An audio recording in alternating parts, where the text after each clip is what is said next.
42वें सालाना गधों की रेस का बावीरीन शहर हर्सबरग में आगाज हो गया।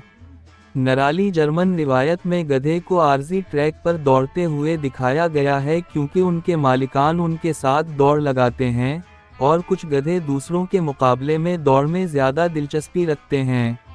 तमाशाइयों ने मौका पर ही खुशी का इजहार किया और जानवरों की फलाह व बहबूद में मदद के लिए वेटरनरी अमला भी करीब ही मौजूद था। हर रेस तकरीबन 200 मीटर पर मुहित थी, जिसमें एक वक्त में 4 गधे दौड़ते हैं और मुतअद्दिद हेट सेमीफाइनल और फाइनल तक जाती हैं। गधा नंबर 18, जिसका नाम एंटून है, ने टाइटल का दावा करने के लिए फिनिश लाइन पर बरतरी हासिल की।